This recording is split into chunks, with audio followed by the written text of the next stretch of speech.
Now, it's important to note, just like shadow puppets on the wall, none of these illusions are actually greater than another, except in our mind. In truth, it's no more difficult to do away with a toothache than to do away with cancer. Both are just shapes we have projected onto our wall. It's the weight that we give them with our minds that make them difficult adversaries. It's the toxic profile of their default pattern that we have given them that makes them seem hard to beat. But in truth, remove that which is projecting the shadow, any shadow, and the illusion disappears, no matter what it was, according to the season that you permit it to fall in. So one shadow vanishes as easily as the next, once that which was creating it is reconciled. So truth number 2 is to simply see this: all things are spirit, not some, all. Matter does not exist. Even science tells us this, but we can't bring ourselves to integrate this truth into our everyday minds. We still think that the table that we sit our keys down on is solid, even though atoms are reported to be 99.99999% space. And this is a wonderful thing to know. Matter does not exist, only what we call spirit. And things like illness and disease, even death or birth for that matter, are illusions that we give permission to and bring to life in our world with or without our conscious awareness. They are shadows that we overlay upon spirit like bad costumes, and then we believe this masquerade, and our belief gives birth to more illusions, and so the cycle goes and builds. Try a little experiment to get yourself moving in this way. The next time you're tired and you think your body needs to lie down right away and rest, catch yourself and for just a moment think something like this: there is no body. There are no mechanics here to tire. There is only eternal spirit. Any tiredness is my projection, the product of a hidden agenda or perhaps a bad habit. This body is ageless. It is nothing but light. Tiredness is unknown to it unless I tell it so. Or something like that. And watch how instantly your weariness drops away.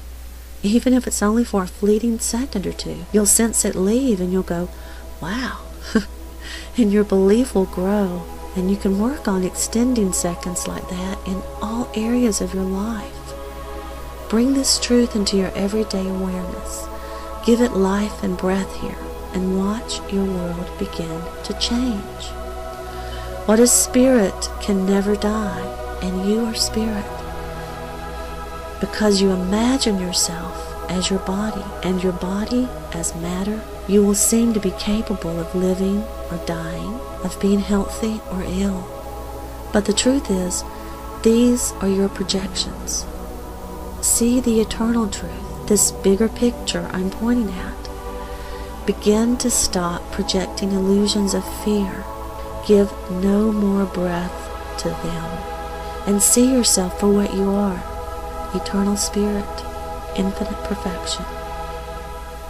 Begin laying down your illusions, ever so carefully extract yourself from them, one by one, until you have laid them all aside, and you can say, it is finished, it is completed, it is complete, it is whole.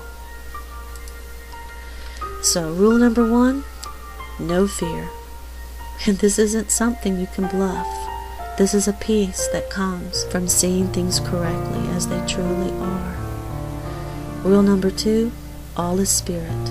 Know it as spirit.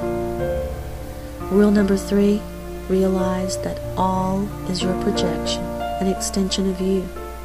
There is no separation between you and anything that appears in your world. And this is important because what you truly recognize as you can affect.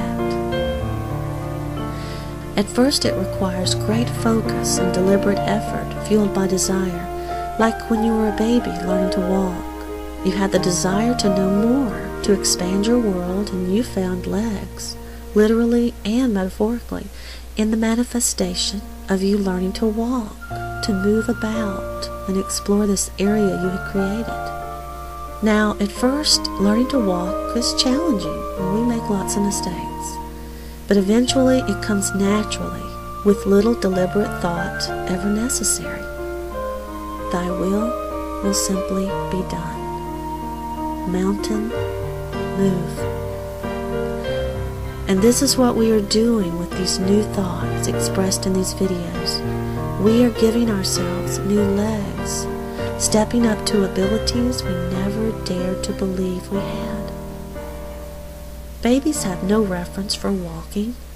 They've never done it before. They just have a desire backed up by an unseen knowing that they can achieve this. If you feel this knowing rising within you, join me. Gently and carefully begin to pull yourself up, and before you know it, your world will be a different place. We may have been lost in our dream for a time, but now we are awakening.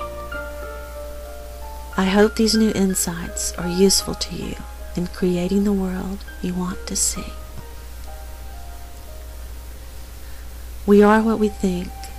All that we are arises with our thoughts. With our thoughts, we make the world. In oneself lies the whole world, and if you know how to look and learn, the door is there, and the key is in your hand. Nobody on earth can give you either the key or the door to open except yourself. Be the change that you want to see in the world. I offer you these thoughts for your consideration.